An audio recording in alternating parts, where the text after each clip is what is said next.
Greetings, everybody. Welcome to this session on India's prospects in Mode 1 services exports being organized by India Business and Trade, the thought leadership platform set up by the Trade Promotion Council of India. We have a highly experienced and multifaceted panel for this session, and I will start by introducing them to you. I'm pleased to welcome Dr. Arpita Mukherjee, Professor ICRIER and Member Committee for Advanced Trade Research, TPCI. Dr. Pritam Banerjee, Professor and Head, Center for WTO Studies and Member, Committee for Advanced Trade Research, TPCI. Mr. Gagan Sabharwal, Chief Growth Officer, Zeta-V Technologies Solutions Limited. Mr. Deepak Maheshwari, Public Policy Consultant and Researcher. Welcome once again, everybody. And before starting this discussion, let me briefly present a backgrounder on this topic. Mode 1 or cross-border services, just to set the context, is the delivery of services from the territory of one country to the territory of another member. It is critical to India's services competitiveness, as was aptly illustrated by a 2019 WTO study, which showed that globally, Mode 3 was a dominant mode of supply for services, accounting for 60% of service exports. But for India, on the other hand, Mode 1 accounted for 61% of service exports, while Mode 3 had the lowest share of around 7%. However, global growth in digitally deliverable services has nearly tripled since 2005 to reach US $3.2 trillion in 2019, according to a report by UNCTAD. And the growth has only accelerated ever since, as we all understand, as a result of the pandemic. While the sector is dominated by high-income countries, India is certainly not a laggard, with a rank of 7 and share of 4.5% global digitally deliverable services. Mobility restrictions and social distancing measures imposed during COVID presented a serious challenge for the services sector. At the same time, it presented companies with an opportunity to aggressively explore digital modes of delivery. Inspired by early successes, new avenues are aggressively now being explored for cross-border services trade across sectors, including IT, healthcare, education, telecom, fintech, data processing, research, and the list is virtually endless. The boost to digital infrastructure has facilitated delivery of almost any service online. For customers, it allows access to a wide variety and choice of services at lower prices. The rise of automation, AI, machine learning, Internet of Things, cloud computing has already set powerful examples of blurring borders. This not only gives universal access to services, but also creates countless opportunities for people around the world who have diverse professional services to offer. For instance, the telemedicine market alone is estimated to exceed US $175 billion by 2026. In the realm of EdTech, platforms like Unacademy and Byju's have already accelerated the growth in remote learning. Entertainment consumption has touched new horizons with new OTT platforms apart from Amazon Prime and Netflix, which already have been, pioneers in this space. Online and mobile banking continue to innovate digital solutions for money transfers and lending, etc. Telemigration allows people to keep their jobs intact and work remotely. India is expected to rapidly expand its footprint in cross-border services trade. As we see, we are already, reliant on that to a great extent, and therefore we, presume that to achieve the services export target of US $1 trillion, which we have set for ourselves, Mode 1 is expected to play a very important role. So in this context, we plan to deliberate on the transformation in Mode 1 services trade globally with the rampant rise in digitization and therefore specifically its implications for India. It will also, the session will also discuss current emerging opportunities, challenges, and roadmap for India to maximize its gains from this mode of trade. Coming now to our panel, I will address this very question first to Arpita Mukherjee, ma'am. Ma'am, how do you see the contribution of Mode 1 services if India were to achieve its target of US $1 trillion services exports by 2030? Over to you, ma'am. Thank you, everyone, and good morning to all of you. And it's great to be in a part of this very distinguished panel. See, Mode 1 is actually the main mode of one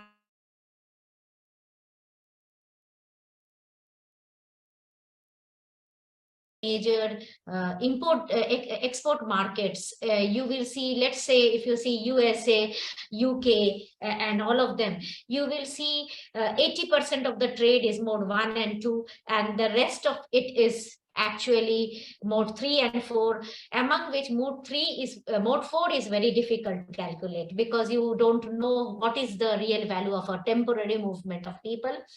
But now some of our trading partners have tried to calculate it, and for example, in the case of UK, it is around 4% of their imports. So if we have to say increase our exports from our 294 or billions that we have to 1 trillion, you can well imagine the majority of it is going to be mode 1 and 2. In this, so naturally, it plays a very important role. Not to undermine the role of investment and the benefits of investment that a developing country gets. Mode 3 is very, very important for us as well. Gradually, while our overemphasis was in mode 4, there are 3 issues in this. One is that there is a growing protectionism for mode 4. Secondly, it is dependent upon work permit visas of the countries, and they don't distinguish between permanent and temporary migration in many cases, like in the US H-1B visa. So what we really need to do is we need to have a much more robust system of understanding our mode 1 trade by country and by market. Yeah, and that I'm giving in the context of your 1 trillion, because if I go to 1 trillion for goods, we have a set a target, you just double it.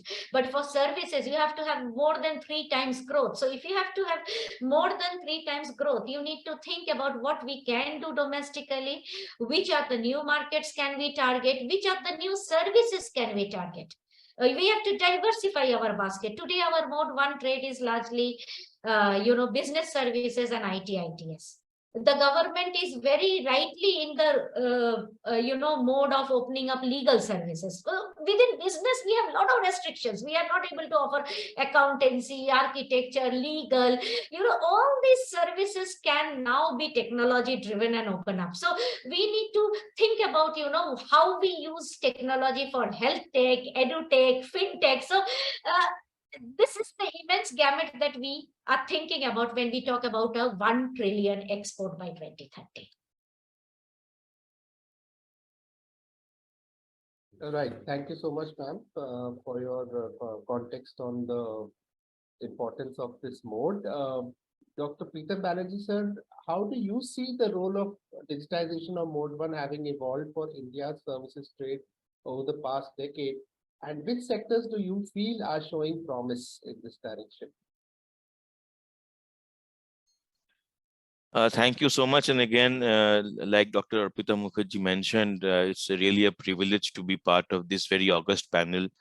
And thank you, Virat, for inviting me to speak.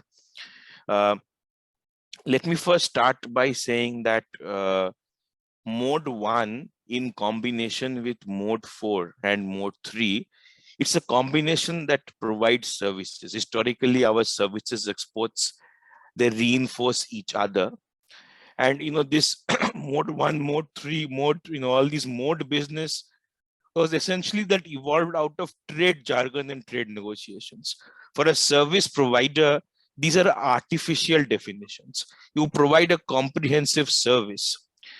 Obviously, what we are seeing now is a technology transformation, which is making certain modes driven by business logic easier to provide. So obviously, the cost of taking an individual professional, locating him in a foreign country, subject to the foreign country's laws, regulations, visa regime, etc., is a complicated process. It adds transaction costs.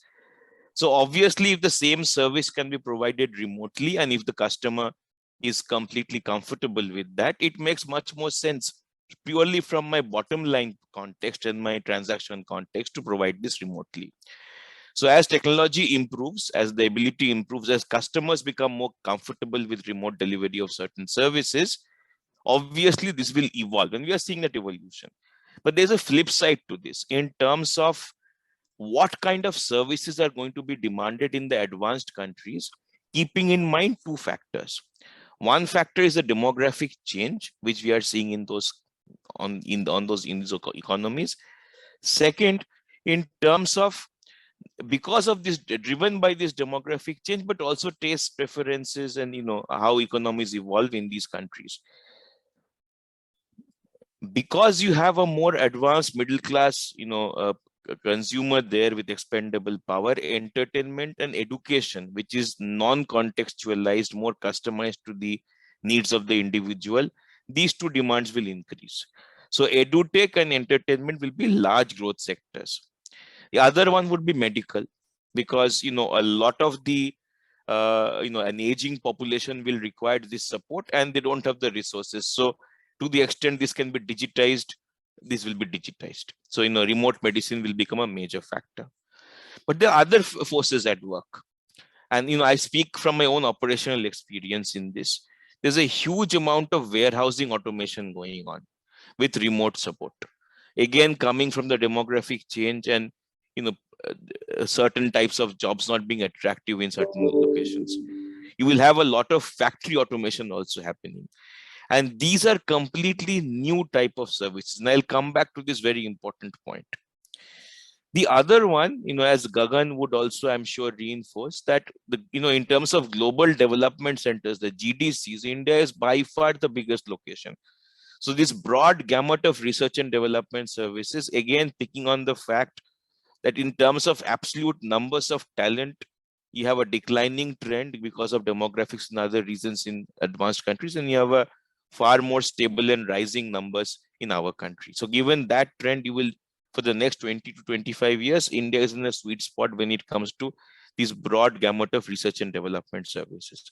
Last but not the least, as we have seen, the back-end services for this whole gamut of applications or apps, as we call them, which are becoming integral to our lives, will require a lot of support that can be provided remotely. So you have a huge gamut of services that will be demanded, and it's a growth sector.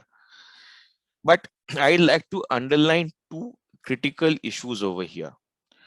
In the short term, for example, I'm going to use the entertainment business as an example. There's the thinking that we are not potential exporters. This is dominated by Amazon Primes and the Netflixes of the world. But we have our own OTTs, Z5 and others. There's a whole list of them that are there. And we are content developers with a very large captive market, which might be diaspora specific as far as the advanced economies are concerned today largely, though we have seen certain Indian films catch the imagination of the Western audience as well. But we have a large captive audience in the Middle East, in Southeast Asia, who are consumers of our content. So we are actually exporters, we just don't see it that way. So these kind of exports, of education, entertainment will really expand, and we'll, get the economies of scale part. Now, let me come to the flip side of it that, Dr. Mukherjee was also mentioning in terms of protectionism. We know that Mode 1 services till date have been largely open. And there is a tendency to believe that this will continue to be the case. I would like to, bring in a word of caution here. And that caution comes from three important aspects. One is that a lot of these, jobs related to Mode 1 are high-end white-collar jobs. So unlike in the case of the manufacturing outsourcing that happened, where in the developed countries it was seen as loss of jobs where a very minority of the population was interested in, here you will be competing actually with a significant cohort in those countries itself. And as we have seen, as the economies tighten, as the growth sputters in certain sectors, politics change, there would be a tendency to protect some of those jobs, leading to protectionism. The big assumption that has been made is that in the WTO, for a large number, not all, mind you, for a large number of these services, the developed countries have said, we are giving you a national treatment commitment and market access commitment. But please be mindful that these were services that were defined in the 1995, whatever classification we had. And The underlying fact is that national treatment applies only to so-called like services. The whole gamut of services we are discussing today for factory automation, warehousing automation, OTT, backend services for apps, even a lot of the edutech and medicine remote services are not defined, and therefore there is actually no commitment. The developed countries can turn around and say, okay, I know for traditional accounting services I gave you this to you, but for analytics related to forensic accounting, etc., we did not make any commitment. These are not defined under the current classification, and therefore I am going to bring in any kind of protection I want, including discriminatory taxes for offshoring, outsourcing, including qualificatory requirements, which in many countries anyway exist. So we have to be careful on that front when we negotiate, and I'll come back to this point. Last but not the least, and this is critical, that the huge question of data privacy and security. Many of these services would require data to cross borders, and therefore we need to have a very focused strategy of how we approach this entire subject of data localization and data privacy and cross-border flows of data. I think we have aggressive interests and of course some defensive interest. How we balance the two needs to be considered. And therefore it is my belief that for mode 1, we need to have a dedicated discussion in the Ministry of Commerce and Industry, especially now that we are negotiating free trade agreements with some of the key developed countries, which will be our main markets, the EU, the UK, Australia, etc. This is my personal view, not the institutional view, if I may be just give that caveat. So I'll stop here and thank you very much for the opportunity to put forward my views.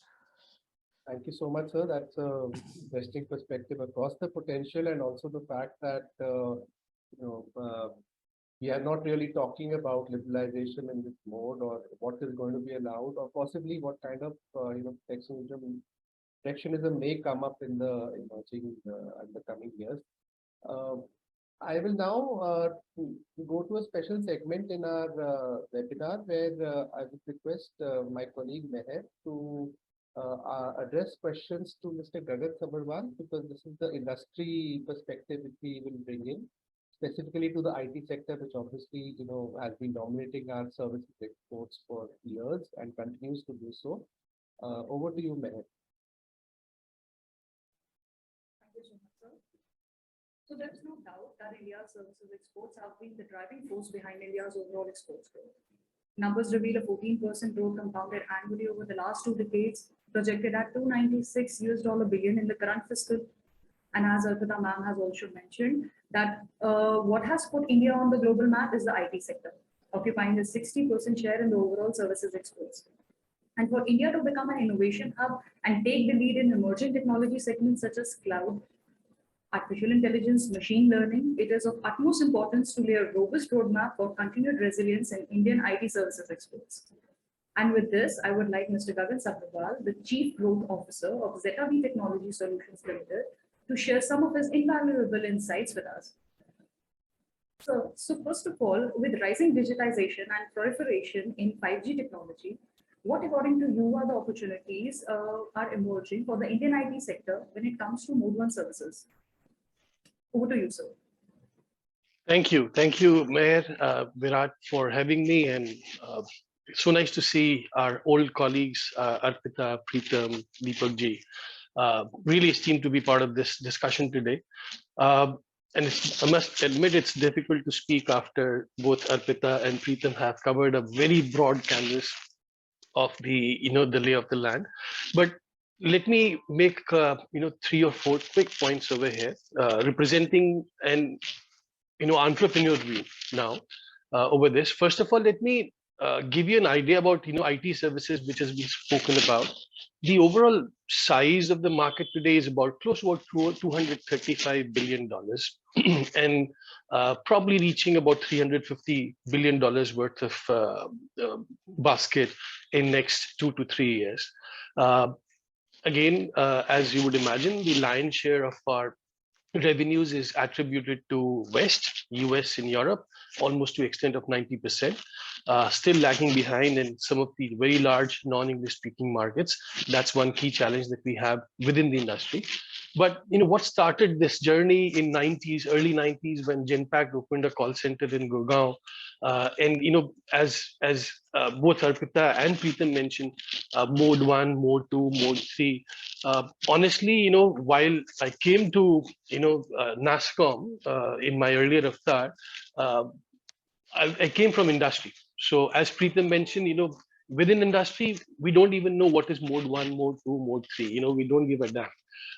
How this business happens on ground is, for example, we are delivering, business today in Japan or in US.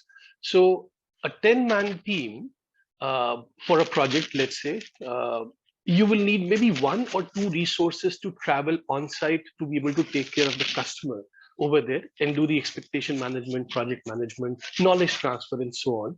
But out of those 10, 8 or 9 people will stay back and deliver the solution from India as an offshore destination. So that's why you see the revenues attributed toward mode 1, as Arpita was alluding to, is a lion's share. But I must mention that 1 or 2 people who are traveling to do the expectation management at the client side is also very critical, which is subjected to work from it, so on and so forth, where we always spoken a lot. So they go hand in hand. You can't do an either or. It's not mode 1 is important and mode 4 is not important, or the other way around. Both of them go hand in hand. If you do not have one, the local team will not be able to support the transaction. But as far as in the opportunities are concerned, I think what started this journey, we used to be called as back office of the world, about 10, 15 years ago. Now, I don't think that's true anymore. Nobody says that. With the advent of IT, new technologies, 4G, now graduating to 5G, some countries are starting with 6G as well. So you see, we were earlier in the healthcare segment, reading some radiology reports, preparing some reports and sending it back to, client on site. On the legal side, we were doing paralegal work, documentation, citing of cases and sending to the customer on site. On the architectural infrastructure side, we were designing, 3D views, sending it to customers on site. Insurance, underwriting, some of that stuff, telecom, customer management, banking, and so on, so forth. But now, with advent of new technologies, there are new concepts which are taking shape, and we have to be agile, and we have to take notice of what's happening globally and what can happen in the future, and prepare our workforce to be able to attack those opportunities. It's no longer IT alone. IT is just an enabler. IT sector, yes, we do call IT services revenues, etc. But mind you, we are currently working with all segments. Many of examples like Pritam gave. So education, I think, will be one sector where now we are graduating from, not just learning management system or local digitization of school or a college, back-end automation, etc., etc. But it's all about now learning aids for teachers, train the trainer program. How do we develop content, curriculum? All of that is a huge opportunity. And also hybrid delivery of executing pedagogy on ground. In the healthcare, you might have heard about factories of the future or factories of the world, which are smart factories today. In the healthcare, similarly, tomorrow you will have an example where a doctor maybe sitting here in India or US or wherever is performing a robotic surgery in an operation theater on a patient of a different territory. These things have never been achieved up until now, but this tomorrow will become a norm. So, today you see that robotics is entering healthcare segment, and it will continue to happen. Few other examples, data, as we all say, data is very important. Data is new oil, new bloodline, and so on and so forth.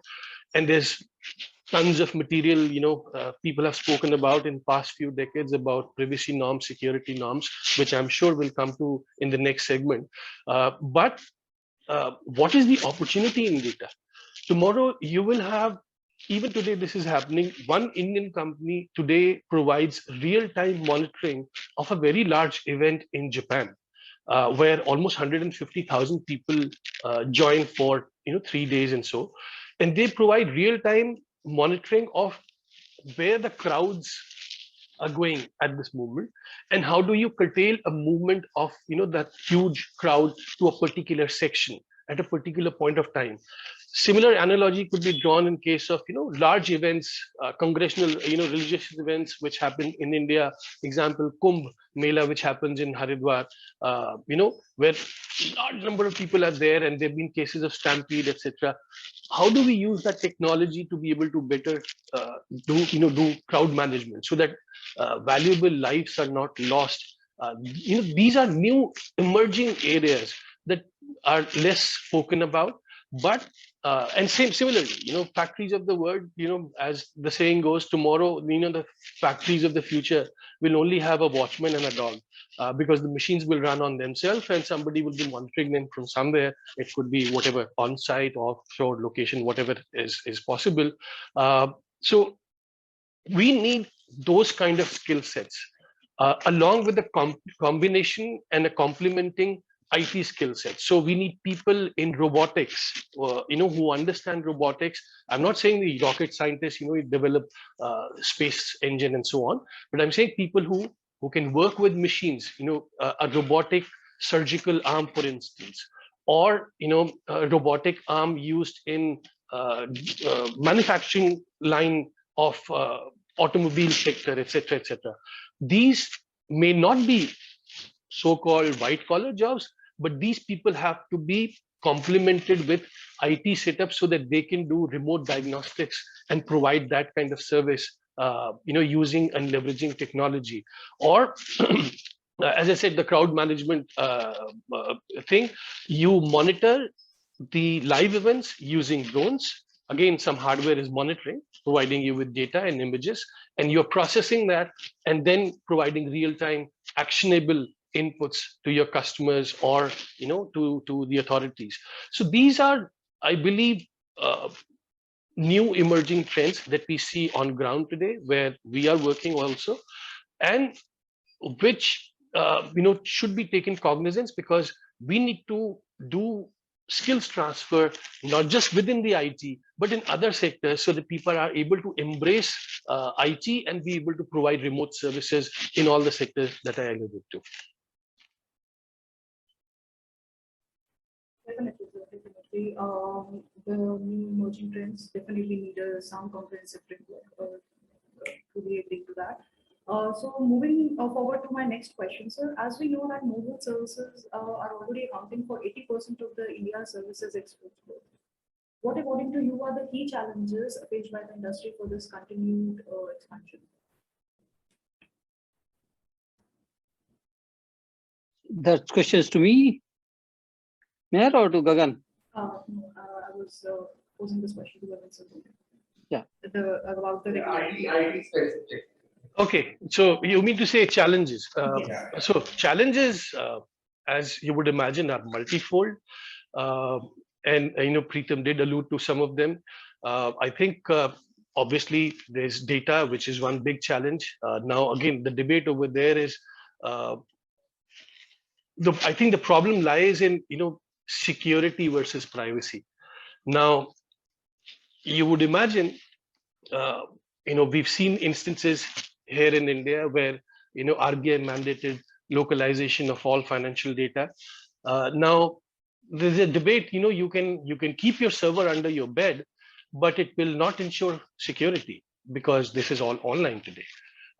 So security, probably cloud services or a large outfit can provide you better security from the security threat, the cybersecurity threat, versus a debate of privacy. So let's not muddle things up and make it more complicated.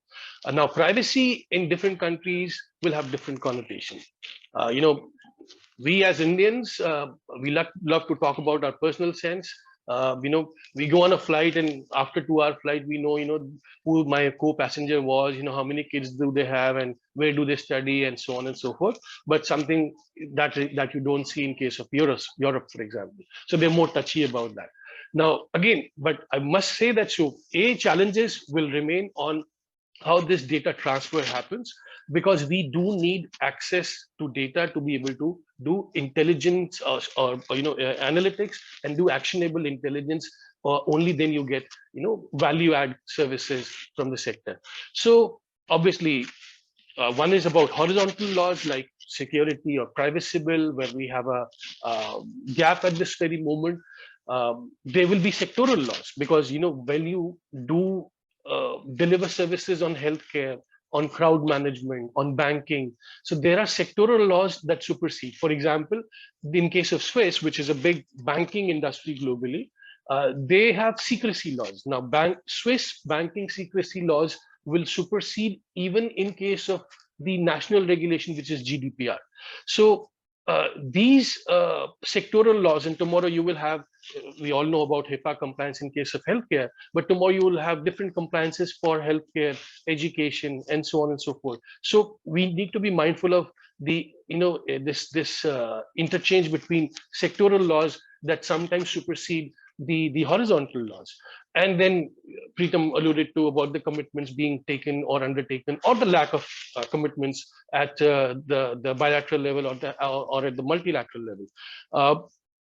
One suggestion, that I think should be made as an action from today's deliberation, which I would put for everybody's consideration, is that we are today not even discussing data transfers in our digital chapter negotiation.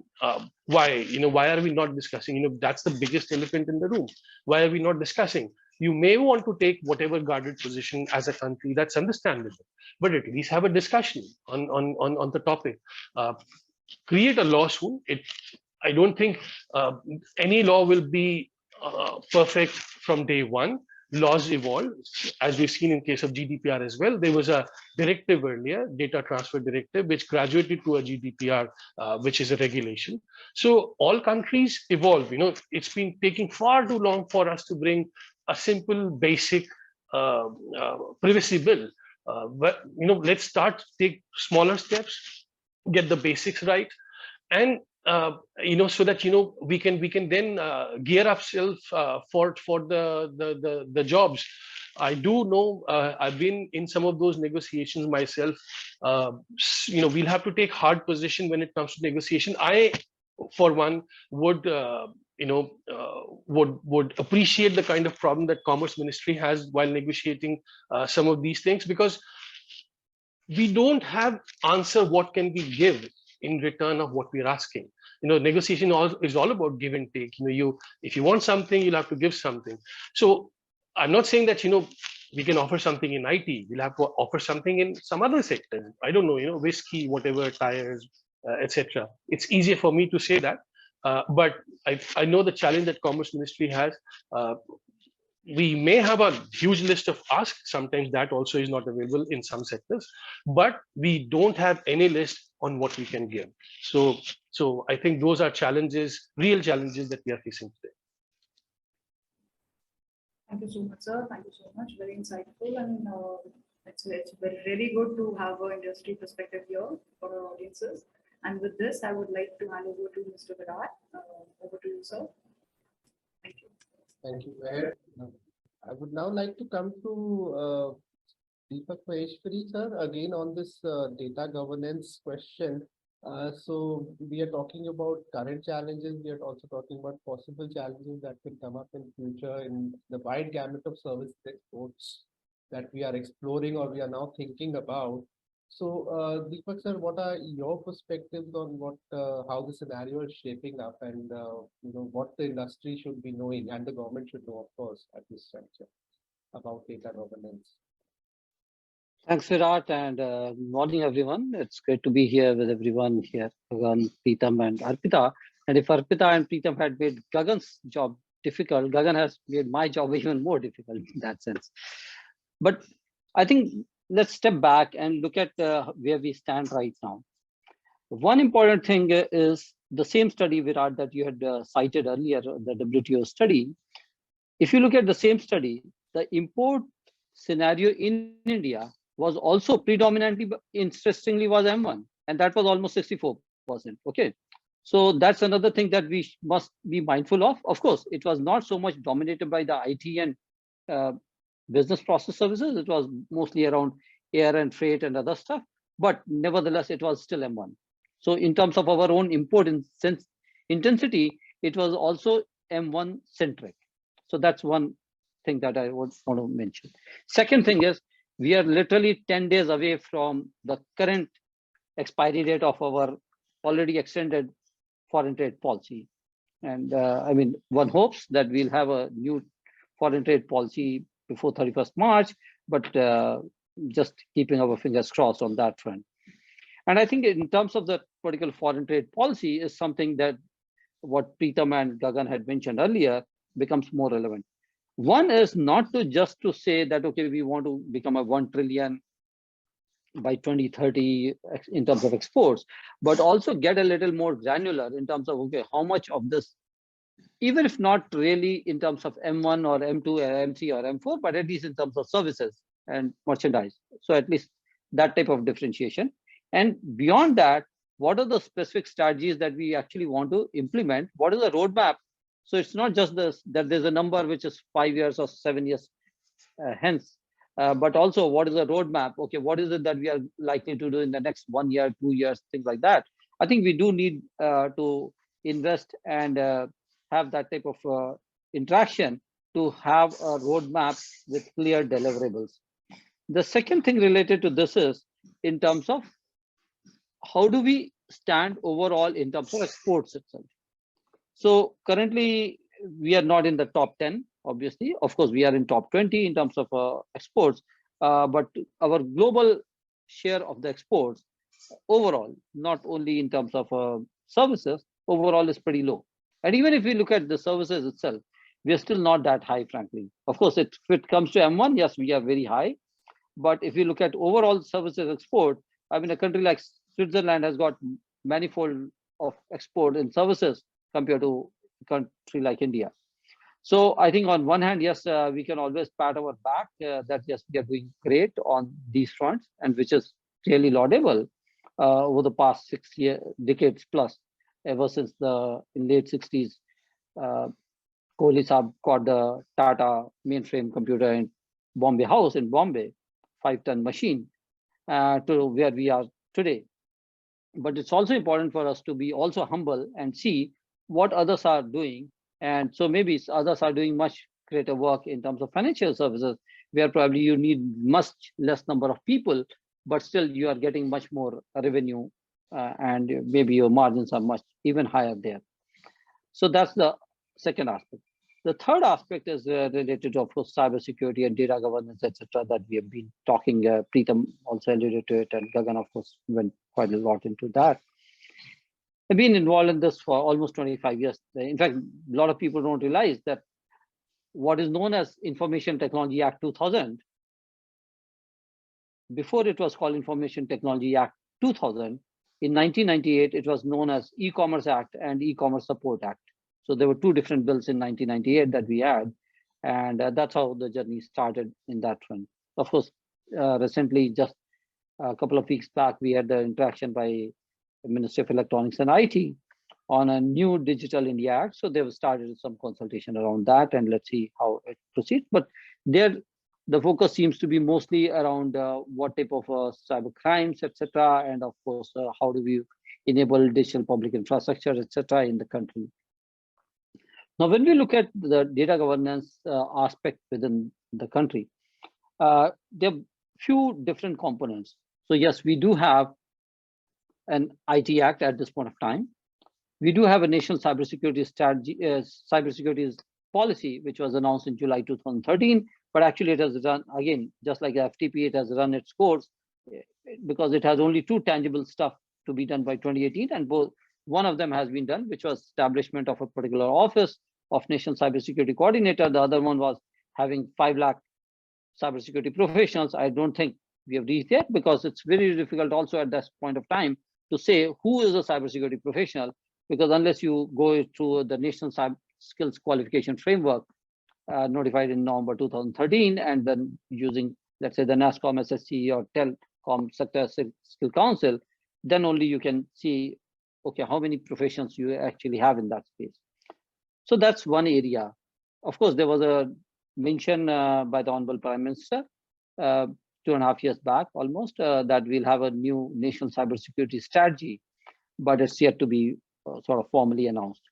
The second is, of course, the data protection law, which Gagan did mention. And yes, it's been almost 5.5 years since the Supreme Court judgment on privacy as fundamental right came in August 2017. But some of us have been involved in these discussions for more than 2 decades now, frankly. And earlier it was Ministry of Department of Personnel and Training which was doing it, because RTI is something that they look after, and that time it was a privacy law, and the latest version that came in December is known as Digital Personal Data Protection Bill. So let's see where we go with that. Hopefully we'll have something within the next 1 year. That's the sincere and fervent hope on that. But these are not the only things that we need. We also need, as Pritam and had mentioned, in terms of FTAs, what is it that we are doing in terms of discussions there? And as Gagan said very rightly, in the industry, people don't really bother about all these differentiation, because for them, the accounting is similar. Okay, these are the export earnings. Yes, obviously, there are certain expenses when somebody goes abroad and works in a different manner. But yes, as far as the trade policy accounting is concerned at a national accounts level, obviously, these things do become important for us. And from that perspective, we will look at, I think there are 3 areas for us to focus on at this point of time. One is to have actually a new foreign trade policy at the earliest, and have tangible targets with a roadmap in that. Second is obviously to have these instruments, I would call the National Cybersecurity Strategy, the Data Protection Law, Digital India Act, whatever the government is talking in terms of its reform to replace the Information Technology Act, and then have institutional setup to support all those instruments. Because obviously the law may say that okay, you'll have something, but then you need a data protection board. The law may say you'll have the cybersecurity strategy, but then you need certain offices and certain institutions to do capacity building, do the monitoring, do the awareness, etc. And the third thing is to engage with the stakeholders in a much more broader and deeper manner, both ways. So one is in terms of explaining this whole, I'll say, the terminology that people like Pritam and Arpita and people like you are much more expert on, to the exporters also in the country, which I think is one particular area where probably much more needs to be done, including by industry bodies such as NASCOM and others. And the other area in terms of breadth is to do these type of things, not only as Gagan mentioned in terms of the sectors, let's say the so-called IT sector and IT enabled services, but the term IT enabled services, I think, or the business process services, this is a term which is much broader, especially now that we are talking about digital transformation, we are talking about artificial intelligence, data transfers, etc. And in that, what we do need is things like you need to enable people who are in education, who are in healthcare, who are in other stuff, any other activity in the economic activity, wherever there's an interface or enablement of digital, I think that's where we do need to create more and more awareness amongst that particular set of stakeholders. And to do all this, we do need, I'll say, one, a data governance policy, not at the level of MIT, not at the level of Department of Telecom, but perhaps at the level of Prime Minister's Office or the NITI Aayog. The whole data governance framework should come from there. And once we have a broad data governance framework, then you should have these individual pillars like cybersecurity strategy, the data sharing policy, which again METI had come out with the draft last year, almost a year back, the data protection, etc. All these elements under that. And on the other hand, what we need is we also need a great focus on the skill development itself, because it's not just the people who are working in the IT sector who need digital skills. Today, the digital skilling is an imperative across the sector. So today, for example, if you go and see a doctor, they might be sitting with a computer. Today, you see a CA who was sitting in front of a computer, and not just for email or browsing. They are actually doing their functional work. For example, they are filing tax returns and other stuff. They are carrying out audits using computers. So I think the whole thing around digital literacy is something that we do need in a much broader manner. And within that framework of digital literacy, we must have a very important element within that, which is around data governance. So in terms of cybersecurity, what are the basic precautions that one should take, data protection, etc. And often I give an analogy from the healthcare. So in healthcare, what does WHO tells us? WHO, sorry. What do they tell us? They talk about pre and postnatal vaccination. They talk about basic hygiene, wash your hands before you are eating, have clean drinking water, etc. And of course, as and when there's some problem, take care of some response. And if you look at that from a cybersecurity and data protection perspective, there's certain basics. Have different and difficult passwords, keep your software updated, which is like having your vaccine updated. Okay. And of course, basic things around the behavior. And I think once we do that, then we have a much better prospects about doing these things. Because after all, we are in an interconnected world. So it's not that only India is looking at M1. It's not that only India is looking at exports. Everybody is looking at exports. Everybody is looking at all these strategies. There are many other countries who are looking at what India has achieved in service export. What is that we can do, how we can emulate it better. So that's why we have already seen some of the traditional call center and other stuff actually moving out from India. And now with artificial intelligence, you can have, let's say, a voice itself could be replicated using computers. So you need not necessarily have so many individual human beings to serve all those in different dialects and different languages. So perhaps these things could be done out of cloud or elsewhere. So I think from that perspective, we do need to look at this whole issue around cross-border data transfer, because the moment you create a wall around yourself, it's a wall, it's not a wall. So the difference between a wall and a wall is a wall provides you a restriction which is both ways. So if we say that, okay, we won't allow such and such data to go out from India, others will also say, okay, we won't send such and such data to India. If it was a wall, then it was a different thing. Then yes, it could have been a one-way thing. So whenever we are creating these walls around us, we are also creating walls not only around us in terms of what can go but also what can come in. So that's another thing that we should keep in mind. Thank you. Right. Thank you so much, sir. As you alluded to this prospect of competitiveness and technology replacing jobs, which Gagan sir was talking about. Arpita ma'am, India is uniquely placed in this because in some aspects it's a developing country, but as sir was saying, the world is also looking to us in some aspects, like for instance in fintech, India's achievements are being talked about quite commonly nowadays. So how do you see India's current competitiveness and threats, considering that the rise of AI and automation would replace a lot of even the services jobs, and then puts up a question on our demographic dividend to some extent. So how can India tackle this challenge? Virat, this is quite an interesting question. And, when computers first came in, there was a lot of worry what happens to the typewriting job and what happens to all the other kind of jobs that were there at that point, which computer replaced. A number of studies, even with multilateral consulting firms, have shown that many jobs like, telephone operating jobs, very simple jobs that we do, and very voice-based services that we even offer within the IT space may go away.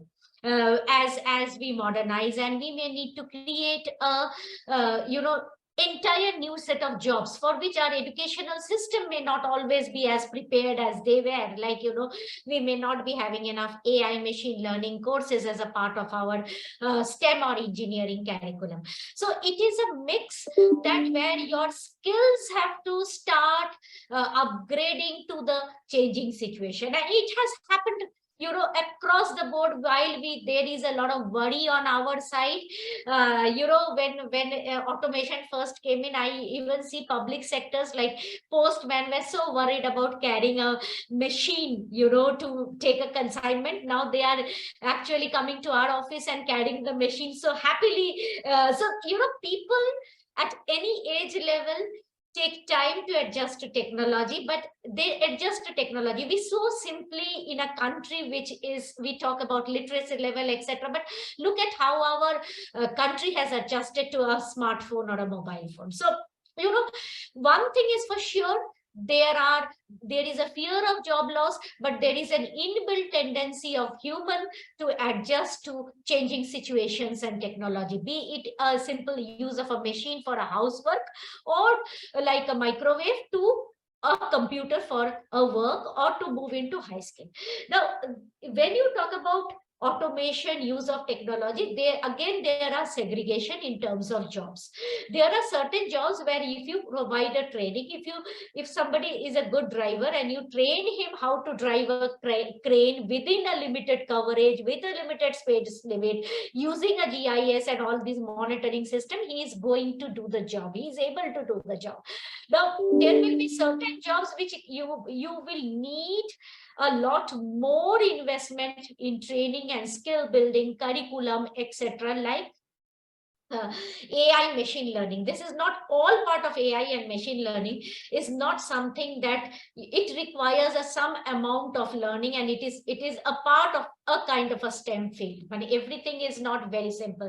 And that is where there has been a strong focus of the government also. If you look at the government focus, it is going for digital India, as well as it is talking about new education policy and skills and engineering, and how you make these subjects more accustomed to the new education. So given that India has a demographic dividend, given that we have a huge amount of people who are willing to do graduates and they want to do higher education, it's not like Indians inbuilt have not a tendency to not become educated. They have an inbuilt tendency to go for education, go for learning.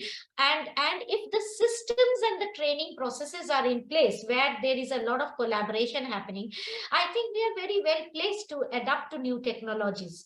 So I don't see a job loss. At the same time, there are some areas of worries.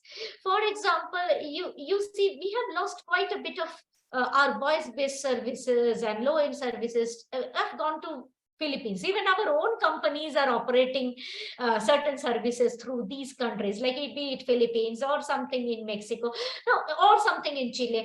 Now, the point is like this, that certain services may migrate to certain markets because of maybe time zone differences, maybe some other reasons, to cater better to the US audience. South America may be better catering in terms of time zones to the Americans. But the bigger issue here is that, should we be really worried, or should we start developing our skills? It is a package: skills, competition, availability, and at the same time, what we had not focused on, we need to focus on. For a long time, I think Gagan would agree with me, because he has been, we had focused on, it's like body shopping. We will give manpower. We will do maintenance service. This is not going to happen in the future. In the future, it will be like you design a product, offer a service. And you have to have a complete package. And that's why the startup revolution of India is very important. Like, you have to be unique in a product and a service. And I think if few of our startups, as they are doing, reaches the unicorn stage, and we are able to bring the startups to the forefront, we will remain in the forefront of the technology revolution. At the moment, India is at the forefront. We are not, and we are talking today about remaining there. But if you think any other job from any other sector will be met by, people being employed in the IT sector, that is not going to happen.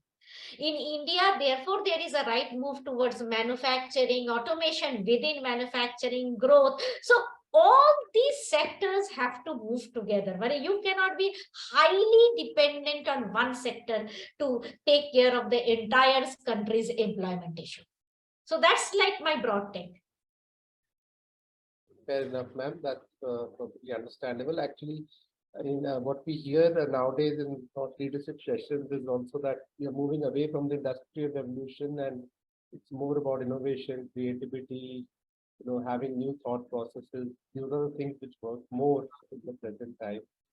At the close, I would like to ask Pritam sir and Arpita ma'am this question. Firstly, Pritam sir, your view of India's potential in Mode 1 and how we can realize it, a proper roadmap which you would like to suggest for the government, so that there is scale as well as diversity in service exports. I think both of them are crucial at this juncture, because we want to encompass more and more people should be able to benefit from various professions, and we should also be able to scale up our exports. Pritam sir.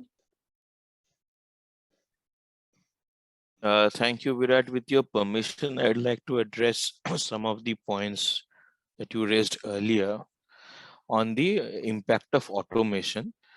I, while broadly agreeing with what Dr. Mukherjee has said, would like to point out to you the evolution of the economy over the last 100 to 130 years. This is not the first time we are seeing a massive technology shock. We have seen earlier as well. While Dr. Mukherjee's point that we evolve, we adapt is perfectly true, what also is true is that as technology becomes more complicated, and as you see a divergence in terms of the skill intensity of different tasks, what you also see is a divergence in income. So while it is true that India was an extremely poor country in the early 1900s, the average income of an Indian worker vis-a-vis a British worker who were a colonial masters, the scale of it, you would be surprised to learn, was much smaller than it is today. The reason for that is that one economy has become extremely technology intensive, the other is much less technology intensive. So the kind of task that typically a British labor system has in majority is very different from ours, which means that this huge wage divergence is happening. As we go into this technology revolution, which will further, and I take to Gagan's point, you will have simple technology tasks where the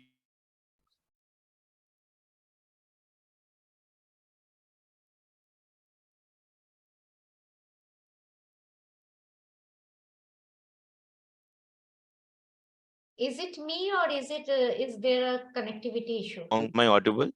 Yes, yes, sir. Now you are. So you will have this divergence in terms of the wages. That will be a big impact.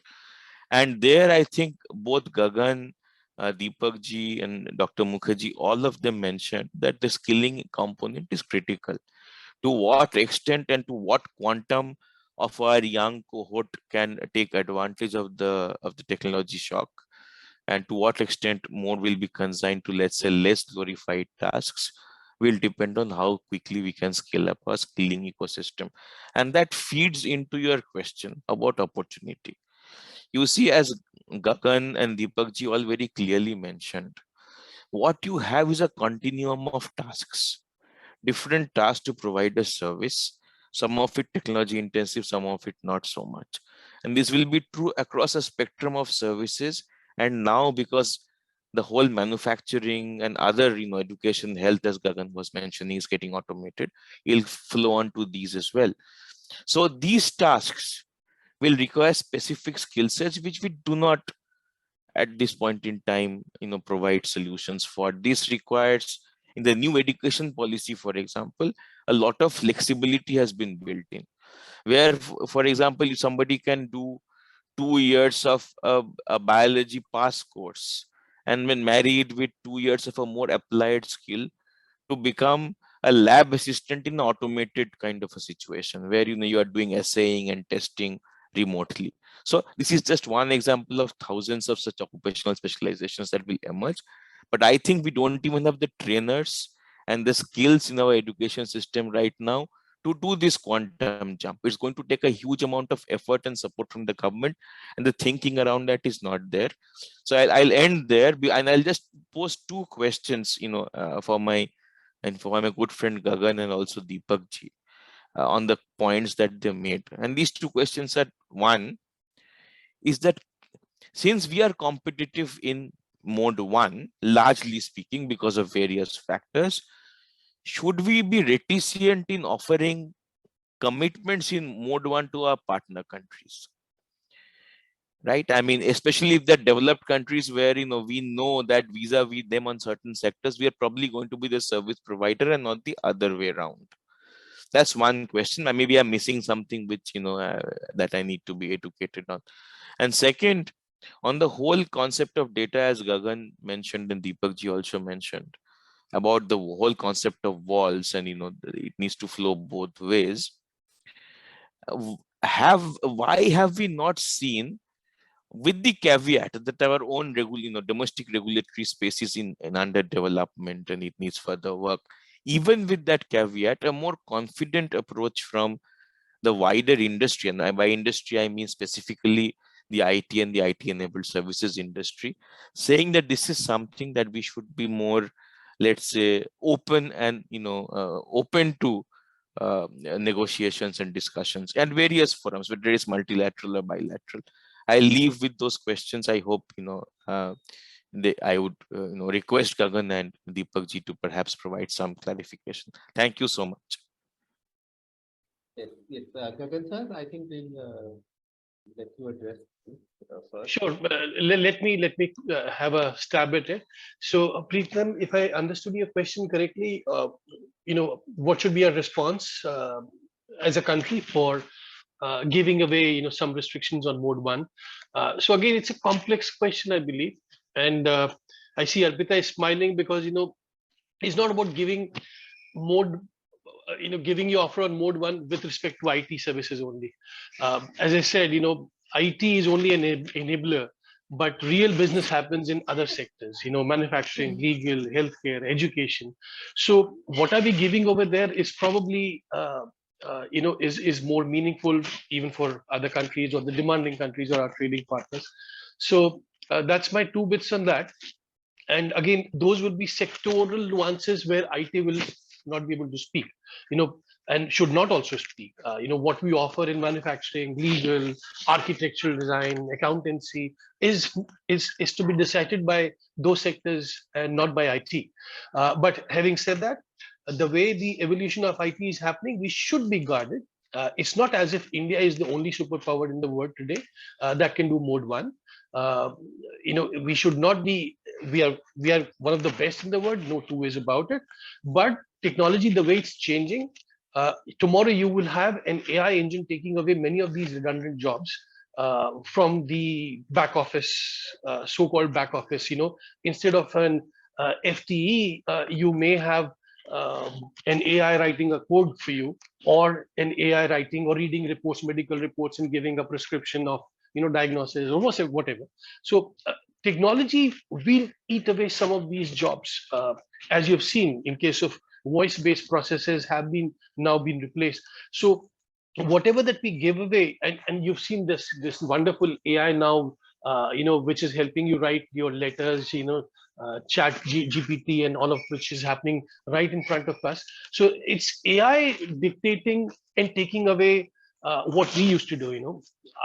If you ask me, writing a letter, probably use one of these AI engines and they'll come up with a better version than mine, for sure. So have to be a little guarded. What's happening in technology is quite profound.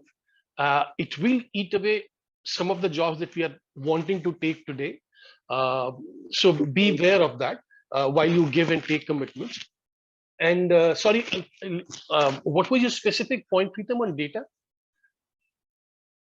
So on data, Gagan, I was just trying to figure out, given that we have interest in getting data from the rest of the world, should not the industry stand, at least which uses data and for analysis, be a more proactive one, in the sense that saying, yes, we should not insist on erecting walls, as Deepak ji was mentioning, because that's not in our interest. Oh, absolutely. No two ways about it. And I think industry body like NASSCOM has been advocating for free flow of data across international boundaries. We understand it's difficult for India because of the domestic pressures to not accede to Japanese suggestion of data transfers with trust during the Osaka round. We are mindful of that. But I think my own personal view now, after being an entrepreneur myself, will be that India should try and foster data sharing pacts with like-minded countries where they do not see us as a threat and we do not see them as a threat. And these, it's not necessary that you do a data sharing pact at WTO level with 100+ countries. Start with baby steps. Pick and choose one country, two country, blocks of countries, and force these alliances. It will benefit. Instead of maybe signing with 20+ countries, my suggestion would be start small and build those bridges, because we do need that data to come in. And mind you, as one of the reports says, we all speak about data and personal data and so on and so forth, but I think there's more money to be made when it comes to machine data, and the data generated by machines will be at least 5 times more than generated by humans, and we need to analyze that data and be able to do an actionable intelligence, and that's where we will make money as a sector.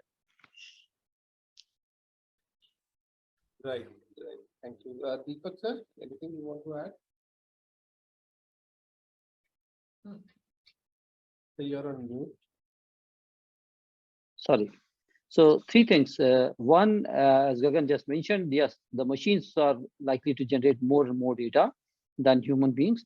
But I think in terms of absolute value, perhaps when it is a personal data or something like that, that will continue to have to command a much higher value in terms of both money as well as perhaps in terms of the policy discourse in that sense.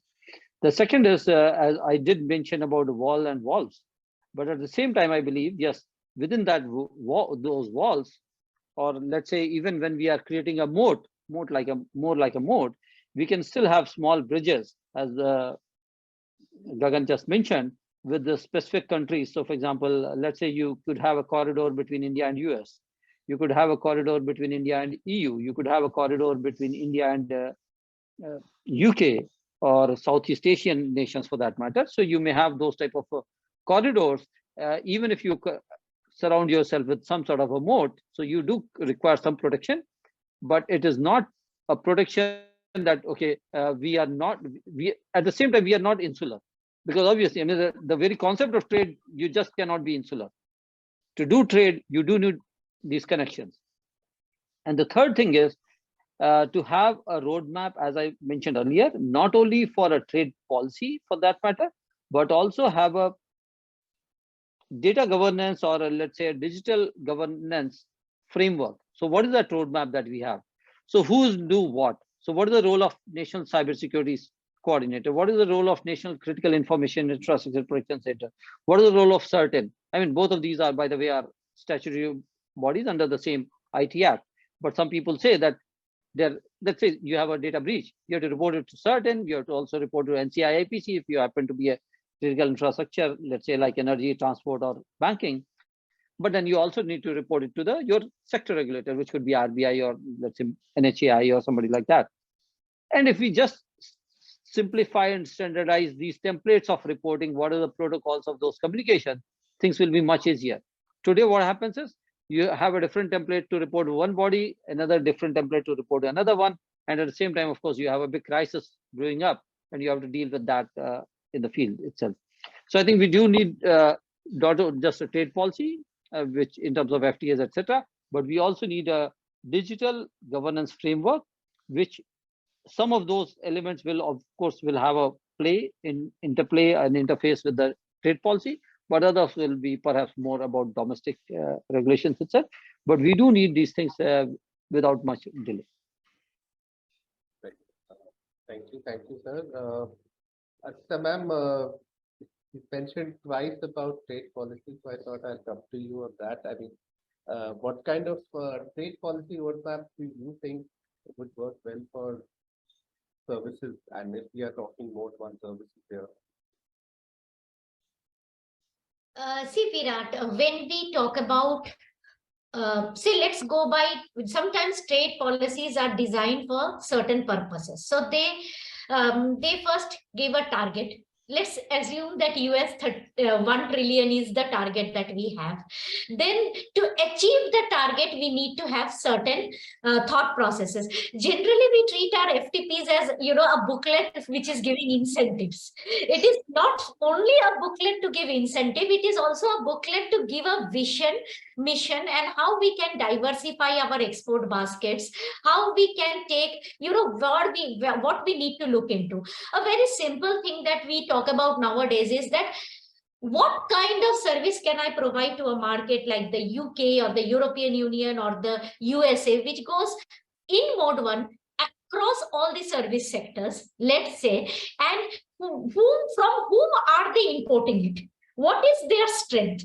Can we understand that kind of a concept? And if we want to do that, there is a need for a lot of market understanding, market access initiatives, which service sectors have hardly used. They have always asked for a give me something like serve from India scheme.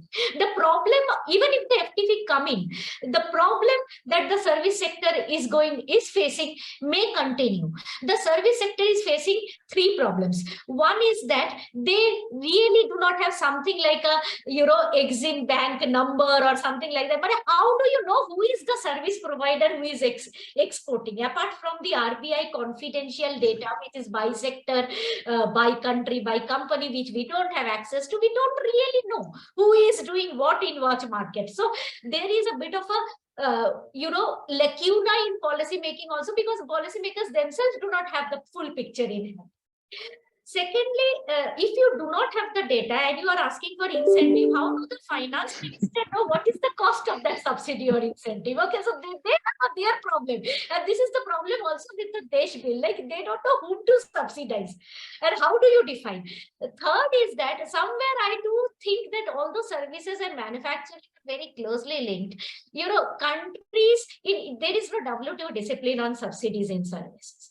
There is a very strong WTO SCM agreement, and majority of our players or service sectors in the SEZ, STPI, where actually, the moment we clubbed in technology and services, manufacturing and services, they became a part of the, SEZ blacklist, or the, what you call a prohibited subsidy.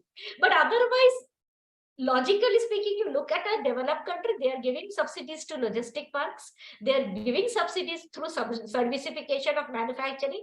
So what I would think is we need to think about mode 1, it linkages with other sector, and think of WTO smart subsidies that can come under the foreign trade policy. So foreign trade policy in itself will not suffice.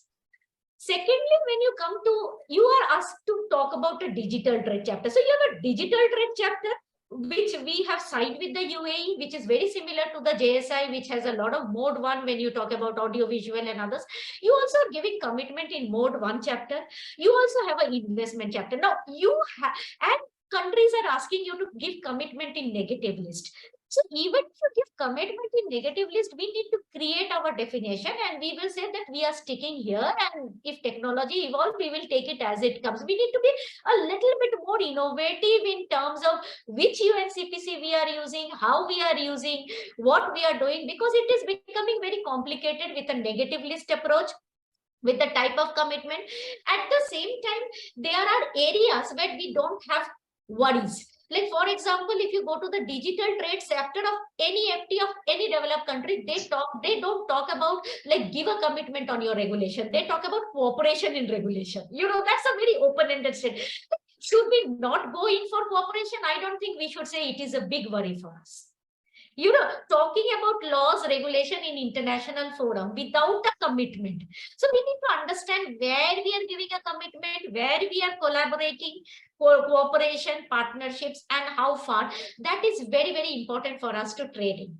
And here there is a not only interministerial, I completely agree with Pritam also that the industry has to come back, because the industry feedback is happening, there is a lot of groups. One group will say, don't open, ask for everything for others, but don't open my market, like that. We have to have a give and take phenomena. And technology is a sector where India can be an aggressive, cautiously aggressive negotiator and can diversify the mode one basket. Or at return, we need to see what we are going to get. That is also very important. We can bring back a good return in it and see where the problem lies. If the problem lies in recognition of qualification, which say a country like Canada. Look at Canada sending MREs across the board in many professional services to actually facilitate online trade and online. Can we do that? Is the question that I want to pose to all of you. Thank you so much, ma'am, for that perspective. Actually, we seem to be a bit out of time now. So I just wanted to request if any of the panelists have any closing remarks before we close the session. There is one question from the audience that is addressed to Pritam sir on how do you think personal data flows regime can be optimized for India? What role commerce ministry can play as it falls in the MEITY domain? So, can address that, sir?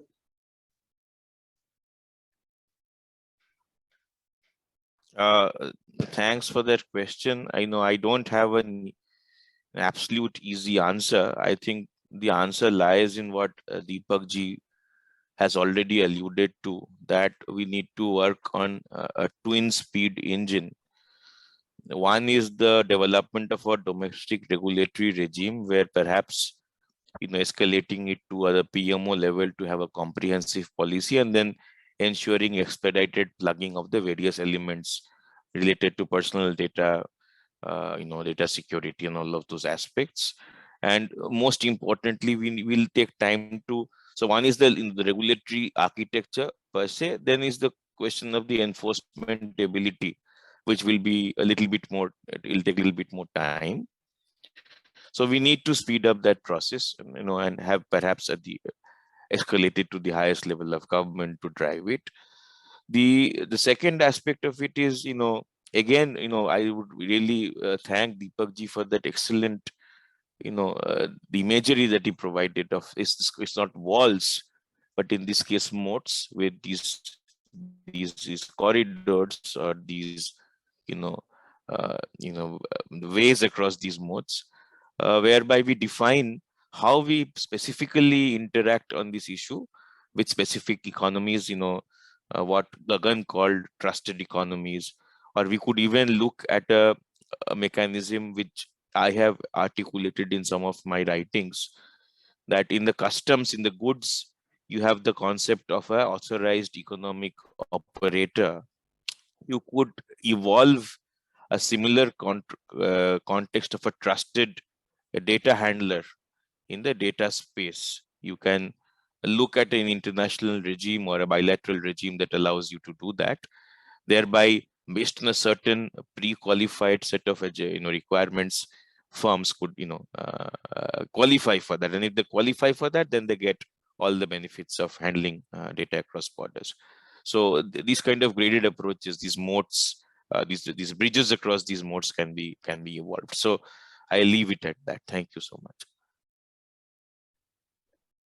Thank you so much, sir. Very well summarized, and thank you so much, everybody, for joining us today and sharing your inputs on a very important topic. There was clearly a lot to take away from this session, and on a topic which, when we tried to research on it, we really found that not much has been talked about on this, and it's, really nice to to have this opportunity to have this discussion with all of you. Thank you so much once again, and we look forward to having you again in our discussions in the future. Thank you very much. Thank you. Thank you.